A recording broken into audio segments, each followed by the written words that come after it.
What's up, you guys? This is Century Productions and welcome to the Watchtower series. If you're new here, this is just basically a deep dive into my toy photography. I show you my setups, how I light everything, how I pose my figures, all that good stuff. Starting off this episode with a little Captain America action. This is kind of pulled from the pages of Ed Brubaker's Captain America run from 2005, one of my favorite Captain America runs that kind of leads into the Winter Soldier storyline.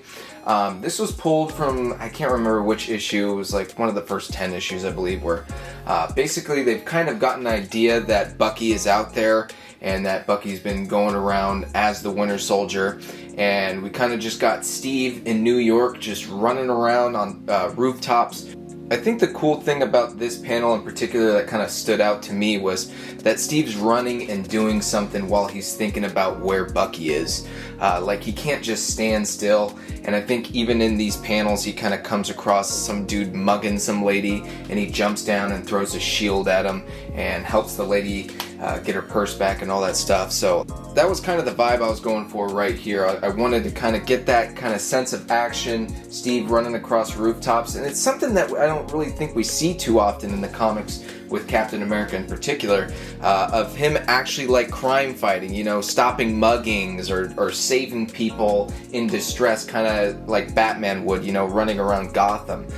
So it kind of spoke to me. I thought it was kind of a cool idea. I had all the elements you know, available to me as far as this rooftop, and I had this cool little background of like a city, but you know, I didn't want the city to look too clean, and kind of got this gray, kind of dark brown, smoke kind of filling the air kind of vibe for that 11 by 17 print back there.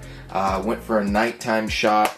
I follow a lot of toy photographers on Instagram, and you know, I'm fortunate enough to know a lot of these guys and talk with a lot of these guys. And when I was shooting this shot, for some reason this shot just reminded me completely of Casey Kal-El Evans, aka Warrior Evans on Instagram. This whole kind of like nighttime scene with the high contrast, it just reminded me a lot of his style.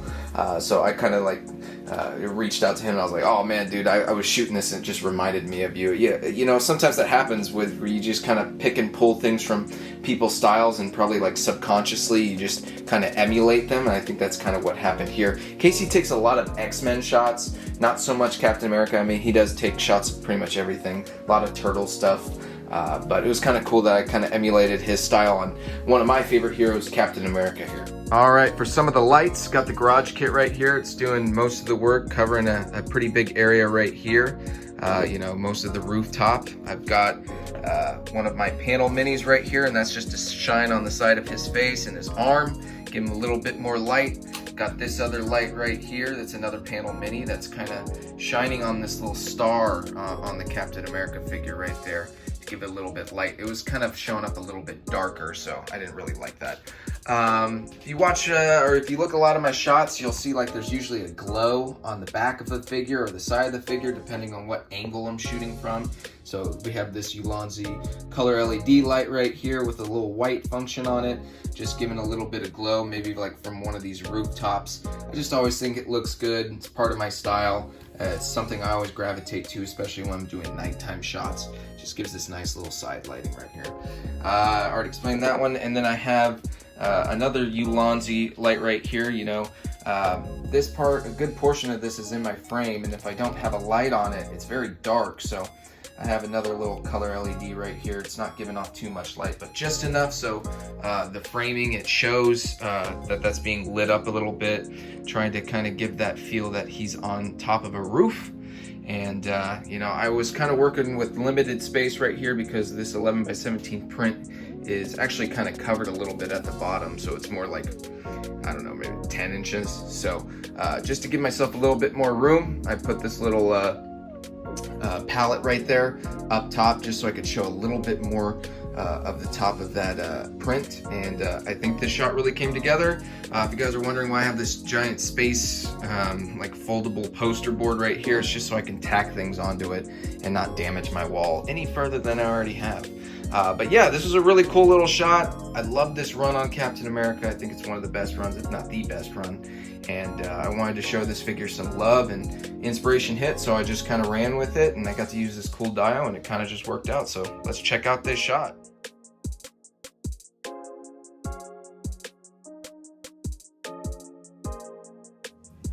Alright, so I'm on the table with the new Marvel Legends Destroyer figure. This came in the 2-pack with the Eric Masterson version of Thor. It's part of the Avengers 60th anniversary line by Hasbro. And I gotta tell you guys, I love this figure. I think this figure is exceptional. It's a brand new mold. It's of a character we have yet to see in the Legends line. As far as Hasbro, we got one way back in the day with Toy Biz, and that was a great figure back then too, but I think they've really taken it up a notch, both literally and figuratively. This is a much larger figure. It's got a lot more details. The paint is quite not on par with the Toy Biz version. This is more of just like a kind of a flat silver, but I kind of played around with my lights right here to kind of make it seem more colorful. It is usually just silver, but I have a lot of warm type of lights on this figure right now. I have a reference photo for the kind of pose I have him in. It's kind of like a slight walking pose, if you can kind of interpret it that way. I forget which comic this is from, but this is when the Destroyer was wielding the hammer, and I believe he was helping Thor at the same time. It kind of gave me that idea to kind of have him holding the hammer. This is from one of the older Marvel Legends Thors, this hammer. They made a lot of the bigger Thors back then. I think it's from the modern Thor. And it just looked better in his hand. The other hammers that have come out more recently are a lot smaller than this one right here, and they're a lot harder to get into his hand. He does come with 2 additional hands. He comes with like an open left hand. He also comes with the gripping right hand, but it is kind of hard to get the newer hammers in there. This one is the handle's very skinny, so I was able to kind of just slide it right into his hand. This is a really cool figure. It's got tons of articulation. This is one of the figures that I've had the last couple weeks, and I literally haven't been able to put it down. It's just such a fun figure, man. Alright, so just like I've been doing, I'm kind of, gonna get inside this setup a little bit more, kind of tell you guys a little bit more about it. Let's start with this cutout right here. Just a smoke cutout I found from some comic. I think it was a Superman comic, and Lex Luthor was like throwing tear gas or something. It's more of like a yellow smoke. So I kind of have this really far in the foreground. It's going to be very blurred. I'm working with a very low f-stop for this shot, low ISO, so the background and the foreground are going to be very out of focus, but I just really wanted to cover up his walking pose or his legs down here. Just, adding layers to the shot. Of course, I got to get my 2 panel minis to kind of provide some light on this cutout itself. If I didn't have these on there, it just, show up really dark. So I got to make sure I have everything lit here, background, foreground, and of course the figure. Kind of playing around with the lighting a little bit more with this figure. I have a lot of my lights that are casting on this figure are pointed away from him. As you can see, this Garage Kit's pointing away from him, this Ulanzi is pointing away from him, and then I have this like little IKEA book reading light, and that's like the main light for this setup. It's kind of hitting him from the side right here with like this really sharp yellow light.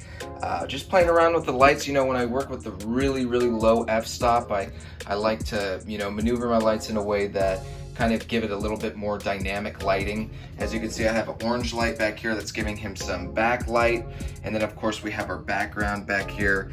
This is just a artist rendition of a Kirby crackle. I just thought it looked cool as the background. And of course he's holding the hammer. He's just kind of standing there.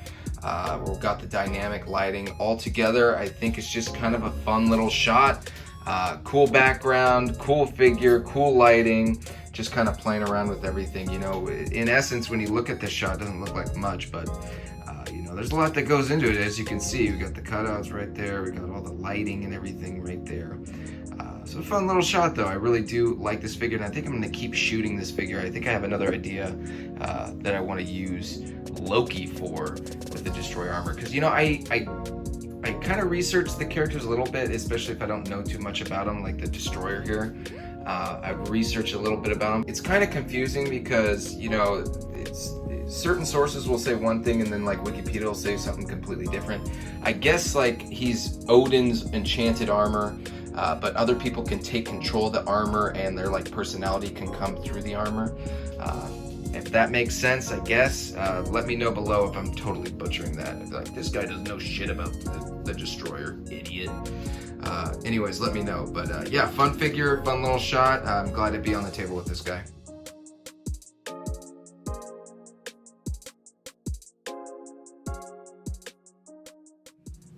Alright, so I am on the table with the new Black Widow. I've taken a couple shots already of her. I think it's the best female Marvel Legends figure that's ever been made. With the butterfly joints, the 3 different points of abdomen articulation, chest articulation, whatever you want to call it. All the different options for the heads, the hands, the weapons. All the little effects for the barrels of the guns. I just think this figure is so awesome. Picked up a couple of them. This one has seen some intense usage. There's some scuffs on her belt for her Black Widow symbol. Unfortunately, that's kind of scuffing off, which is kind of a bummer. But that's sometimes, if a figure is like exceptional, I'll pick up a couple extra copies just so I have one for, just to kind of play around with. Kind of like the same idea if, you collected comic books and you wanted a reader version of a comic, so you didn't mess up your good version or your high grade version. So I put her in a scene with Daredevil. If you guys have been reading the comics, more specifically the Daredevil comics, these two have had a relationship for a very long time in the comics. They've been at odds, they've teamed up several times. So I kind of wanted to do like a cool little rooftop shot here. This is kind of a bigger setup than what I normally use or normally set up. And I kind of played around with my lighting a little bit more. What I've noticed with my my shots, my photography, is I tend to use a very low shutter speed. So I've been kind of trying to boost the shutter speed up to get kind of a different quality out of my shots. I won't bore you guys with like the specifics of that, but I basically have kept all my settings the same except for my shutter speed. I've increased the shutter speed so it's a faster shutter speed, and when I've done that, I have to increase the amount of light I'm putting onto my display. So I'm using like 2 to 3 times more light than I typically would for a shot, just to kind of get this really cool blur effect for the background. And I'm just kind of experimenting, switching things up, trying to change some of the technical aspects of my shots, trying to just evolve a little bit. So I set up this bigger display with a lot more lights and kind of focused in on the action. Of course, we got Black Widow kind of giving Daredevil a arm bar or arm lock, whatever you want to call it, and just kind of pose them, and everything around them, the foreground, the background, everything is going to be really blurred because I'm using the lowest f-stop I can with my camera, which on this camera is 2.8. You probably can't tell in this video, but when you actually see the shot, you'll see that it's much more blurry. Alright, so if you can see behind the viewfinder here, you can see the settings that I'm kind of playing around with. Like I said, I kept my ISO and my f-stop kind of right around where I usually keep them, very low f-stop, low ISO, but typically my shutter speed will be much lower. So right here I have a much higher shutter speed, and I'm really liking the effect that it's producing. But like I said, you gotta kind of up your lights as far as the power of your lights. So you can see I have this big softbox right here, which produces a lot of light, and I have it right up on these figures. I got another very sharp light right here that's focused right in on these figures, and then I have several other lights around this setup. Like I said, it's a pretty big setup. I got 2 dioramas here, both rooftops. I don't know what it is about this Daredevil figure, but I'm always using rooftops when I'm shooting him. But that's very within his character. So I got this little water tower that my buddy Bever Clever kind of painted up and graffitied and tagged and made it look a little bit more used and kind of older, and it's very cool. So you guys can kind of get an idea of all the lights I have, the diorama, and kind of can look at the settings, and yeah, that's kind of what I've been playing around with. I really like the results I got out of this, and I think I might be sticking with the higher shutter speed, but I'm gonna have to kind of adapt to how much lights and how I use my lights from shots from now on, because it's all about evolving. I want to evolve my style and get different results and improve my shots. So I think that'll be a really interesting way of doing it. And here, while I got it all set up right here, let's see if you guys can kind of get an idea. If you look at the background, the foreground, it's all very blurry. Let me see if I can show you guys that again. So yeah, it kind of produces this very cool effect. You got the 2 figures right there. You get to see all the action, and you know, it kind of draws the eye into that action with everything else being out of focus. So pretty cool. So I hope you guys liked these couple setups that I showed you. Kind of went a little bit more in depth than I typically do. Kind of got you guys on the phone so you can kind of, you know, get in the setup almost like you're in the setup yourself. But anyways, make sure to check out my Instagram, of course, Century Productions, more behind the scenes over there. Make sure to leave a comment if you have any feedback for me or any ideas for future shots you want to see. I always like reading those. And make sure to like, subscribe, all that shit. Appreciate you guys. Thanks so much. Let's check out this shot.